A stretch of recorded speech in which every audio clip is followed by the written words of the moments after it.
What up brothers, it's Clip King returning. Welcome back to my channel for another figure review on the Game of Thrones Eddard Stark from ThreeZero.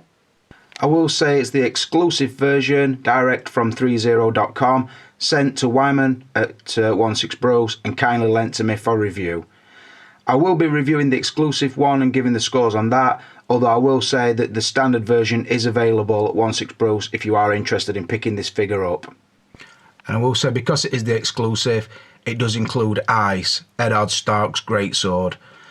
Also, what it doesn't mention is it does also include a spare pair of hands that hold the sword, but I'll cover that more when I get to the extras.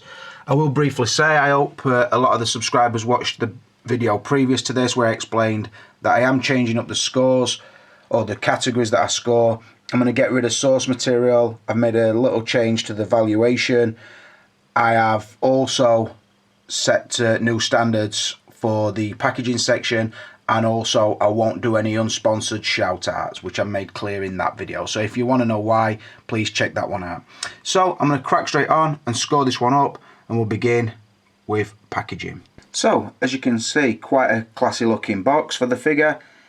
It does feature obviously the Game of Thrones titles, the character name, Eddard Stark, otherwise known as Ned, 1/6 scale collectible figure, and then the exclusive sticker, which obviously shows that it has been ordered direct from the ThreeZero store online. The other artwork is made up by an indented version of the direwolf. That is the House Stark sigil, and also the House Stark's motto, which is "Winter is coming." So really nice looking. I do like the artwork. I will say the cardboard is very average feeling, and it is just a slip cover design with the clam tray inside. In fact, it features two clam trays, one for the figure and then the accessories in the underside one. Nothing better than average, so I'm going to score it a 3 out of 5. Right, getting back to the figure, and we'll talk about the likeness. As you see, I've left it in the initial pose, which is pretty much from the first episode of season 1, where he's just about to behead the guy from the Night's Watch, who's basically done a runner from the White Walker. Says something like, the man who gives the sentence should swing the sword. So that is the look I've gone for, and you will see a lot of poses online in that stance, obviously holding Ice. So I do like that. I will also say I did an unboxing video over there and demonstrated this sculpt sort of with the iPhone light on and without it on, which basically made the head sculpt and paintwork look very different. It washes out very easy with the light. I will say now I'm filming on my camcorder and the light is on. The viewfinder still looks pretty accurate, but I don't know what the transfer will be like when I've cut it. So the figure might be looking as good as the iPhone showed without the light, or it might look washed out like the iPhone with the light. I hope that makes sense to you. I will, like I say, I posted some pictures on Facebook about a week ago, and I said I really thought the likeness was accurate, and a lot of people disputed it. Some agreed with it, and one guy commented, I wish I could remember his name, saying do the missus test, which basically means if you show a figure to someone who doesn't know the license and they still know the actor is or actress, then the sculpt is close enough. Now I do agree with that test, and a lot of times I've said before, I do show the figures I get to workmates, and if they know it is, then that's good enough. This one I did show my missus, and she knew straight away it was Sean Bean. Now I was thinking about that test the other day, and there's a lot of people in my collection who my missus wouldn't get because she doesn't know the actor. Because Sean Bean's obviously from round here, and he's a bit of a Sheffield legend. Most people round here would know him and would recognise him. So I will stand by what I said. I think the sculpt is very good, and I do think the paintwork is also very good. Subtle enough to give it an high quality standard, and does stand well with the Tyrion, which had a really good head sculpt. Now, I'm not going to tell you it's perfect, because it's not, and I think that a lot of that is down to the hair. The hair is very crude looking on it. It is sculpted hair, as you can see, but it's not as fine as Hot Toys would do it. I think if I show it, sort of try and show you around the back, there is a good sculpt on it, but it also looks quite toyish. There's quite a bad seam down the centre of the hair, as you can see. And so I think where the ACI Aragorn were kind of helped by the air once you'd got it to posed up, positioned and styled, I think this one is hindered by the sculpted air. In a minute I will show you how I would compare it to a Hot Toys figure to make my point. In fact, I'll do that now. Whereas the ThreeZero air looks very stiff and very crude would be the name I would use. And I say that because I've seen figures like Thor from the Dark World, which has a very soft sculpt, and also the sort of the portioning of the air is very accurate and very clean looking, and even the straggly sections, sort of here and down this side, when they're warmed through or the first position on the figure, they do look quite natural for a sculpted air, where this one, like I said, it looks very stiff and it looks like it's going to hinder the articulation. But just on the facial sculpt and the paintwork, I do think it is very strong. I think when people think of Sean Bean also, they still have visions of him in the mind of Boromir from the Lord of the Rings films. Now, they're like 14 years ago, the initial Lord of the Rings film, Fellowship of the Rings, which Sean Bean appeared in. I think people forget that even celebrities age. If you were to watch Game of Thrones, I think you would realise that this sculpt is accurate to how he looks at this age. But like I said, I'm not going to lie to you and tell you it's perfect, because it's not, but I'm still going to be happy to score it a 4 out of 5. Rolling on to his outfit, and I will tell you, and it's probably obvious, this is one of the figure's strong suits. The outfit is really well done from top to tail. But let's move down and have a look at it. You see the pose I've changed it into. I've pretty much opened his cloak up. I will be removing the cloak shortly, but I wanted to obviously talk about it first. We start off with the boot, which is a very soft rubberized boot, and it holds the paint really well. And you see it does have the splash marks on the sculpt, and then there is sort of the creased up section through the ankle. That provides a lot of articulation for the ankle, sort of forward and back and pivot. So really good job on the boots. I think they look accurate also. Very, I wouldn't say of that time, but because it's fancied, that time never existed. But although the styling is very period. So yeah, boots very well done. Underneath those and leading up to his belt section, he has a faux leather style trouser, which is quite hard to show. Again, the splash marks leading up into the knee section. Very good cut and stitch, very good tailor work altogether. Very good use of materials as well, because it looks authentic and it's very functional as well. Above that, you see this sort of quilted tunic section, which is it a tunic or is it a tabard? I can't remember. As you can see, very well stitched. Again, does have the weathering on it. It is 3A's sort of sister company, so it's understandable. And I will say as well, when I took it out of the box, the smell was very familiar to the Udzom that Wyman gave me a couple of years ago. So I would think that the paints that they're using for the weathering would be the same. It has a very distinctive smell when you recognise it. Around that is it's kind of a rubber belt, so it feels like really good quality. See, it's sculpted on the end, and it does have the working buttonholes, a proper buckle, and then you do knot it and bring it round on itself. Along the belt, as you can see, is the kind of wolf head motif. It's made to look like steel, although it's not. It is all on the sculpt on the rubber. Leading down to his standard blade, which tucks round back of him, as you can see, going up there, and then his dagger underneath that arm, leading up to a faux leather style waistcoat section, which is nicely done, although when I take the cloak off it will show my only nitpick with the costume. I'll make that clear in a minute. You see the X style rigging for the cloak, and that does fasten around the back. I will also show you that, leading up to a laced up collar that's fold over, looks very accurate, and then you can still see sort of the undershirt, which is really nicely done. Another thing worth mentioning is the good work on the gloves, because the glove is actually two sections, so you've kind of got the hand and the small gauntlet section. And I will say, if I can show it probably on this one, the gauntlet section does actually still tuck under the cuff, but then folds back out, if that makes sense. You can probably see it under here. There is a section, so you pull the cuff right up into the gauntlet and that keeps the gauntlet in place, but it doesn't hinder the articulation. The hand still moves freely. Another thing I've noticed with these hands is it feels like they've still got damp paint on it. Not damp as in damp to the touch, but I've noticed that I've had it posed for a couple of days with ice in its hand, and it seems like the paint from the glove is bleeding onto the hand. Also, the paint from the gauntlet section has bled slightly onto the wrist or the skin texture on the arm, so that is something to bear in mind. I think what it is because it's that soft rubberized hands, it doesn't hold the paint as well as the harder, more like a resin style hand, so that's also something to think about.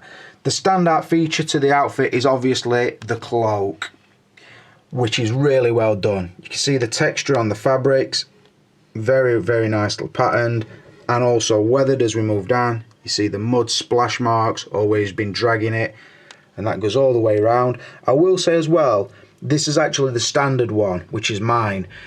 Wyman's is boxed up, the exclusive one, but obviously I took ice out and the spare hands for the review, so this is my figure.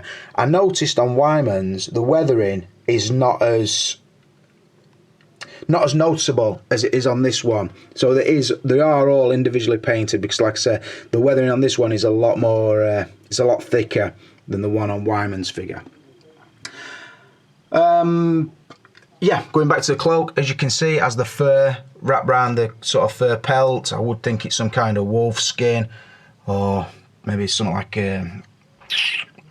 a Wolverine style skin that sort of drapes down this side, and then this would be where the head section will be. It's not an head, obviously, it's just a folded up fabric to make it look like that. I will try and turn it without it falling over to show you. Where Hot Toys can fuck a cape up with best of them, ThreeZero have done a really good job. Like I say, it's been posed for probably a week now, and the pleats are still in the cape.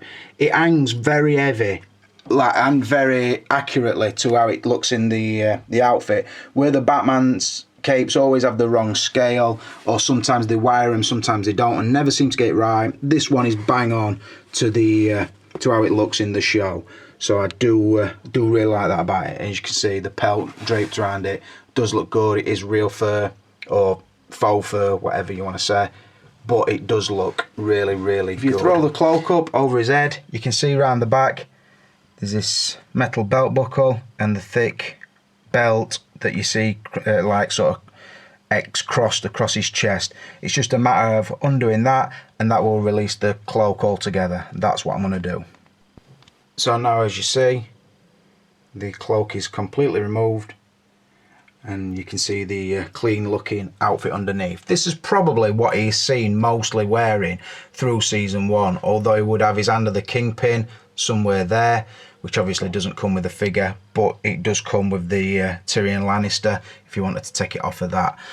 My only niggle, and it is a really minor one, is when the cloak is removed, the sleeves or the cap sleeves look very, very crude. Now, the reason I'm not going to take a point off for that is the fact that most of the time, anybody who owns this figure will keep the cloak on. So I'm not going to take a point off for something you're not going to see anyway. So really nice outfit, and it won't surprise you to know that I'm giving it an easy 5 out of 5. Rolling on to Articulation, and as you can see, I have switched up the pose just to give you some idea of what the body will do, and also tell you what its limitations is. So not a bad pose, not too dynamic, but I did want to show him sort of in action. Right, so if we go down and start at the bottom, like I said, the boots are really soft and the ankle articulation is really good. In fact, it's outstanding for a booted figure that's not got a separated boot. It's really soft, pliable. I don't know if the paint will rub off this, because the paint and the hands, paint on the hands and the boots feel very similar. Not tacky, but I don't know if it would rub over time. That's what I'm trying to say. Moving up, the knee is a double bend and does work really well because there's no restriction by the outfit, and the trousers are baggy enough to allow him to move. Moving up, the hip section does work normally, but I will say one of the limitations is the rotation at the upper leg that the true type would have. This is very limited, like just a very slight movement inward and outward, so thing to bear in mind. Another limitation would be in the crunch section. There is rotation through the waist, although the ab crunch, it's either very, very stiff or non-existent. You won't be able to tuck him up really tight or really arch his back. Moving up through the shoulders, work and feel very similar to a true type and does hold very tight. Will support the weight of his sword, as you can see there. So yeah, not a problem there. Rotation through the upper arm, double bend elbow, which will hold really tight as displayed, even wearing a quilted outfit. Nice tight bend there, as you can see. And so because the joints are really stiff and tight, will support the weight of his sword, although his sword is not that heavy. Because of the cap sleeve on the leather tunic, it doesn't hinder the articulation through the shoulders either. The neck articulation is pretty good, although it is hindered slightly by the air sculpt, as you can probably imagine. And that is on rotation as well. You can dip it quite well because there's a ball joint at the upper neck and lower, so yeah, it would be good. Like I said, watch the air because it is a little bit stiff feeling.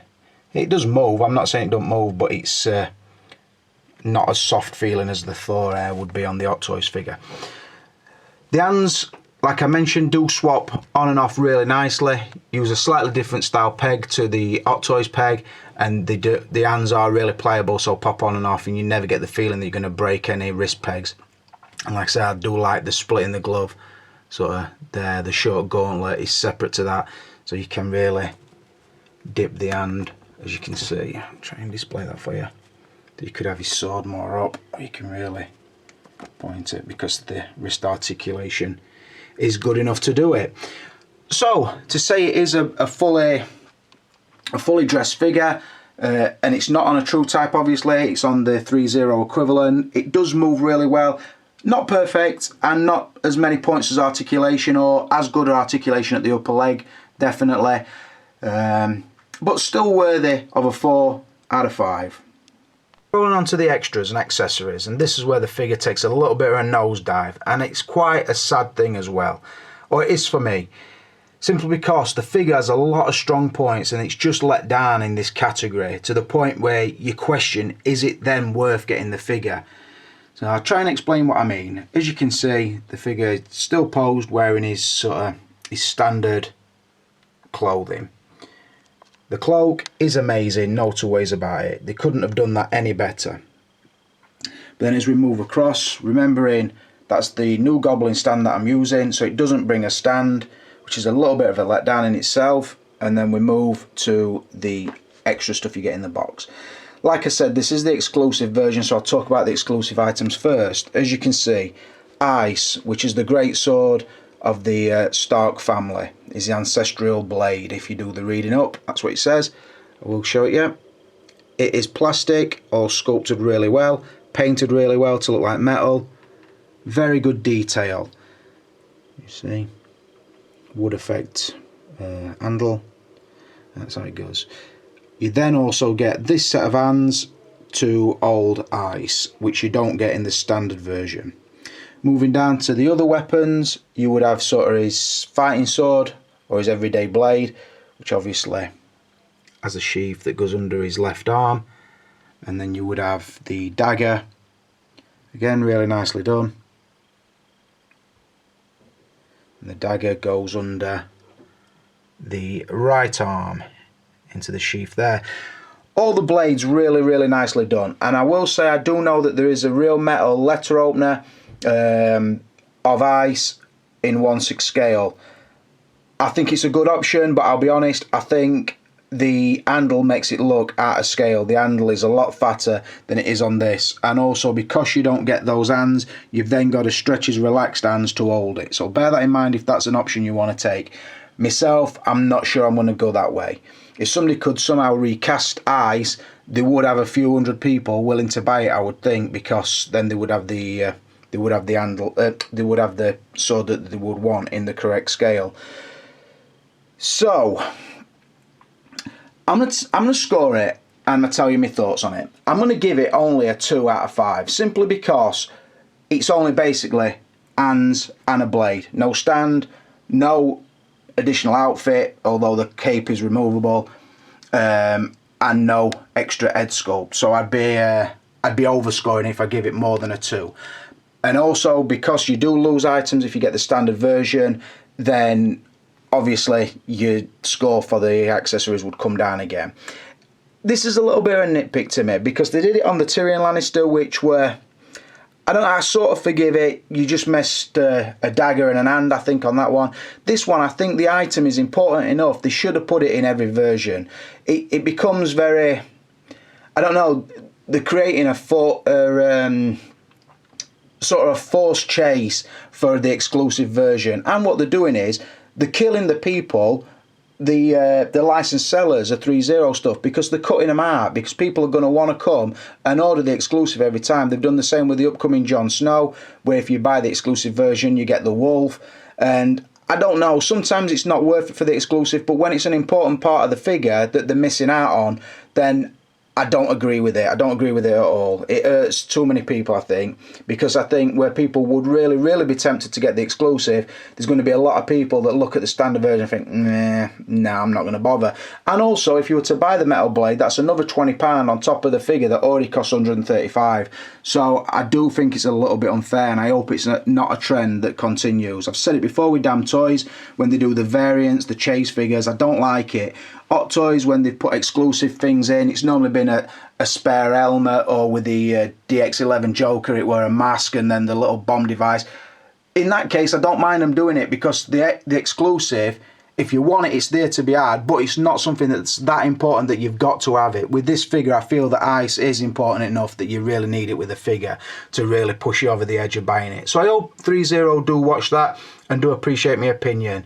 Like I say, it's not only hurting the collector, but it does hurt the retailers that want to stock this figure, but they've got to compete with ThreeZero themselves for the exclusive version. It doesn't make sense to me. But anyway, so on the extras, I'm only giving it a 2 out of 5. Now, rolling on to value. And if you watched the video that preceded this, you saw we're doing some changes to our scoring. On value, instead of telling you the price I've paid to try and get figures early, which is the case most of the time, not on this figure obviously, like I said, this was lent to me by Wyman at 16 Bros. I do sort of want to score it on value that everybody would get, because a lot of times when I bought from Hong Kong, I am overpaying, but I'm doing it by my own choice to get the review early. So I'm giving it a score, and that score won't apply to everyone. So what I'm going to do, like I said in that video, is try and take a roundabout score. Now, the best way I think that is to do it is to sort of quote the price of 16 Bros and other online sellers in the UK. If you are in America or anywhere else in the world, you would have to do your own dollar to pound conversion and work out the price. I will also say the price I'm about to quote, you would have been able to beat that price if you would have bought direct from ThreeZero. So bear that in mind if that's what you want to do with future figures. This figure, well, I'm going to lie here, the standard version of this figure is £135 with 16 Bros. Now, where the Tyrion Lannister I thought were priced very, very temptingly, around the £100 mark, it sort of made you think, well, yeah, it's low enough underneath an Hot Toys figure to warrant me getting this and collecting this license. Now at £135, I think it's getting a little bit too close to Hot Toy prices. And when I say that, I'm not saying that the figure is a long way behind Hot Toys, because it's not. Just the lack of extras is. The fact that it doesn't bring ice with the standard version or anything else, you're getting a very small amount for your money. Like I said, it is fairly priced, and it's never going to break your bank if you are in the high-end collection. Into high-end collecting. So £135 is reasonable. Like I said, I just wish there were a few more things, even if it's some more hands, ice come as standard, or something else, I don't know. Like I say, you think about other figures around this price point, and some of them bring much more for the money. So on that, I'm going to score it a very average score and give it a 3 out of 5. Like I said, you can buy direct from source, so I'm not going to tell you can't, but there is it is pre-order sort of thing, and you do have to pay outright, so bear that in mind. If you did want to buy it from a UK seller, most of them do pay your deposit and then do the balance when it comes into stock. So I will say that. Right, so to sum it up, the figure got a total of 21 out of a possible 30. I will say I think it's a must-own figure if you are a massive fan of Game of Thrones. I think the line is going to be really good by the time it's done. I said Jon Snow is next, and I do really like that. You see I've got him displayed with Tyrion at the moment, which are the only two released so far. It is a really, really nice figure. It does create quite a nice... It is quite eye-catching, I will say. The figure's not perfect by any stretch. And also I think some of the marketing done by ThreeZero, I don't know, leaves a little bit of a bad taste, which is unfortunate because so far the ThreeZero figures I've seen and the ones on pre-order I do really like. I think their Atlas figure was amazing. That's from the Titanfall. And obviously I would always be happy to review the ThreeZero figures because not a lot of people do them. But like I said, I just hope that it is just sort of this fledgling mistakes with the exclusives and they do sort of turn away from it and do give everybody the same figure and don't create that that chase mentality where everybody's trying to get the exclusive. That's my only thought really. I will say a massive thanks to Wyman for allowing me to see his exclusive version. Like I say, it is his own figure, so he won't be selling that, although he does have a couple of standard versions available at his store if you are interested, and they are in stock, so they wouldn't be you wouldn't have to wait long to get those. Thanks to you guys for watching again. I hope you like the new scoring system. I'm going to ask you a question which I never normally do. If you fill in the comments box, which do you think is the most important category, and also would you buy a figure from a license that you're not particularly interested in? So that's it for now. This is a Clipper King and I'm out of here.